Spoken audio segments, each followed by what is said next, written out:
What is BORTAC's mission statement? Like, why do they exist, and what is their sole purpose?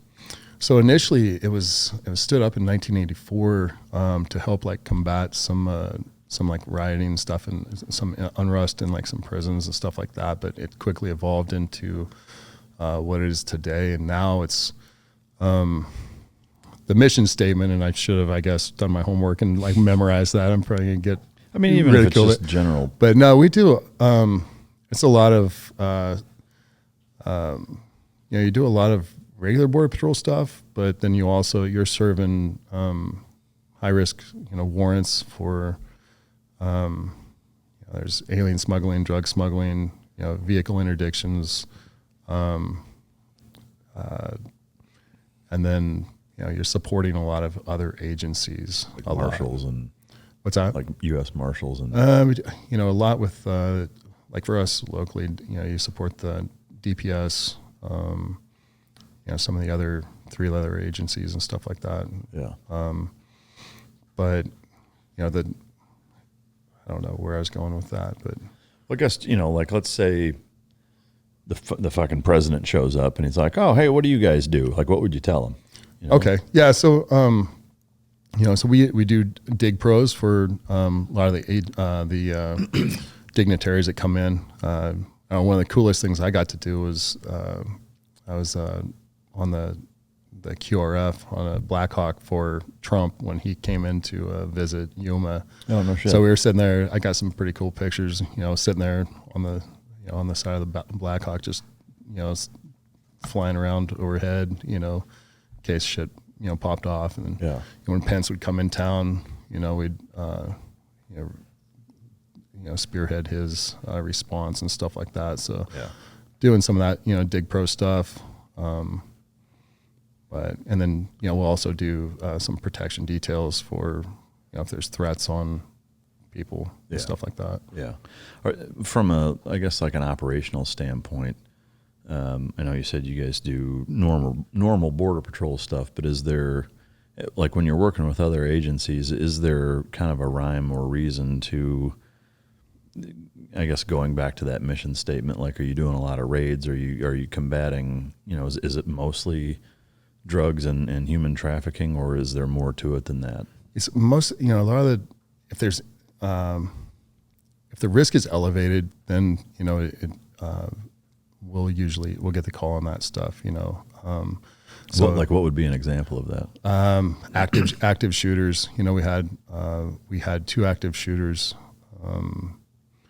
in Arizona some months back where dude just went into a place, just opened fire on a facility, just killed a handful of people and then fled off into the desert. So that's kind of one of our big skill sets is like tactical tracking, and then the capabilities that we have, obviously, like with the at night, being able to utilize other assets and stuff to track people down, and then just guys on the ground, and so we went out and apprehended that guy out in the desert. That was a good one. Yeah. And you guys use dogs also, right? Yeah. We had a dog on that one. Did he get in on it? Yeah, he did. It was kind of weird because he went. It was different. I hate to speak for our canine handlers because I'm not an actual canine handler, in a team. So, but you play one on TV. Yeah, it's weird. But we used a dog on that. It was effective. We took the guy into custody, and god dang, it's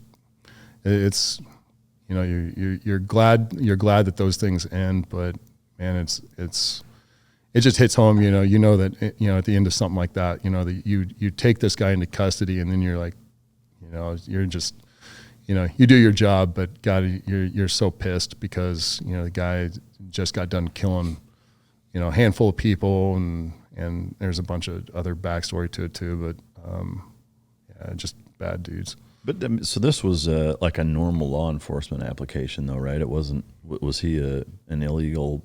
No. Yeah. He was a U.S. citizen, yeah.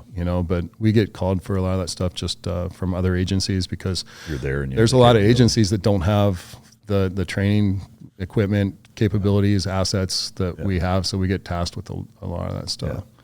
So I mean, it's almost like being a SWAT member in the sector, but it's almost like a jack of all trades, because you're doing normal border patrol stuff, you're doing regular law enforcement SWAT applications.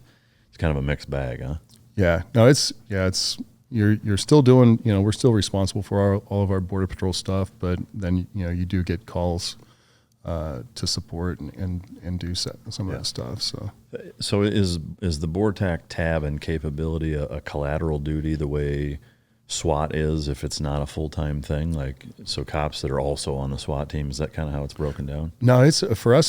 Fortunately, it's a full-time. Like, we're full-time. Our op tempo is nonstop. I mean, that's why, going back to the morning routine, it's like, some days, it starts off with, hey, this is going to be an admin day, so you're going to get all your stuff done, and then next thing you know, it's, you're scrambling because, somebody decided, hey, we need 4 guys for a dig pro, and then all of a sudden, hey, this, whatever, such and such vehicle was spotted here, we need guys to go get eyes on it, and then, hey, something landed at this house, we're going to serve a warrant, you guys need to be up at 2 a.m.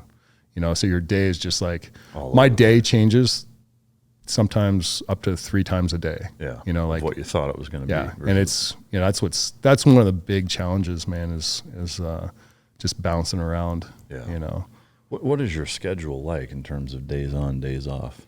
Is that on paper? It's, I think we're typically days, Monday through Friday, but oh, really? It's never, in 15 years, I don't know a pay period where I actually worked what we were scheduled for that. It's always been more. Yeah. Well, it's just more or it's juggled right or left and switched around and stuff. So you work weekends often? It varies on what we have going on. And a lot of times, like for us, we're on bad guy time. So, if stuff decides to pop off on the weekend, then, hey, we're on the weekend. And yeah. So are you on call all the time? We do rotations. Yeah. What is that rotation like? We usually do like a week on, and then a couple of weeks off. Oh, okay. Can you list the BORTAC capabilities? Like, is there say a bullet point standpoint of all the different things that you're capable of? It's going to be, if you took, let's say if you imagine like a regular SWAT team and then probably mixed it with, like Ranger Regiment or something like that, we're kind of somewhere in between there. Okay. As far as, we have the patrol canine capability, we have tracking dogs, we have detection dogs, all the Hearst capabilities. We've got the Blackhawks that we fly in typically, we'll do routine flights 2 or 3, 4 times a week, and basically serve as like a QRF on stuff. And then, you've got your, PMOs, your precision marksman observers, I think is the political term for snipers. And then does there need to be one? I don't You're fucking know. shooting people. There's really no way to church that up. You're fucking shooting people. Yeah. From a long distance. So we got, you got the that capability. We have like really exclusive or extensive breaching program, which is, it's gotten us, some good training with some of the other units and stuff like that. So, and then I'm trying to think what else. The Hearst capability. I think that's about it. Do you guys do like rope certs and mountaineering climbing type? That's mostly like Borstar. We do it. I mean, we do rappelling, obviously fast roping stuff, but the rappelling, we've done some assault climber stuff in the past with, this was years ago with like HRT, but the ropes experts are the Borstar guys. Those guys they're ninjas with all their knots and their little contraptions and stuff, Yeah. Before we get into Borstar of what you can talk about and what you know about them, is BORTAC broken down similar? I know you talked a little bit about the structure, but as far as like compared to say the military where there's squads, platoons, is it less rigid that way where it's like because there's so many different things that you do and could go here or there, like you're almost a jack of all trades, and so is it not as rigid that way? It's so I'd say one, like a big difference is, like when you're in a team in the military, it's like that's your team, and that's doesn't change. No, it doesn't. For us, it's just there's so many challenges with doing that, because Chris has Tuesday off for an anniversary, and Dave's got his kids' soccer on the so everybody's schedule is constantly got holes in it. What's that? Yeah, Chris and Dave. Yeah, but so you're trying to juggle that and keep team integrity 100% is. I mean, we've tried it. We've tried like, okay, now you're gold team and you're black team and your team 1, your team 2, and man, it boils down to like all of our operators are trained to the standard, to the same standard, to the same level. And we have our guys broken down basically in regions with the same capabilities sprinkled throughout. Yeah. And when something, whoever's on call, something pops off, those guys get the call. We have guys that, you have a half and a gaff, and then, you scramble to whatever your response is. Yeah. And, and you usually have your solid core of your team guys, but then you may have 1 or 2 from the other team that trickle in that, hey, they're covering for somebody or something like that. And so within your sector, which is Tucson, right? Yeah. How many BORTAC agents are in the Tucson sector, can you say? We've got operators. We've probably got probably in the 20 something. Yeah. And then you have some guys that have got, other duties that, hey, one guy's, taking he's got whatever, kid stuff. So he's in the armory, for a year or 2. You got another guy detailed to an op shop. Another guy filling in, in a different role. So, yeah.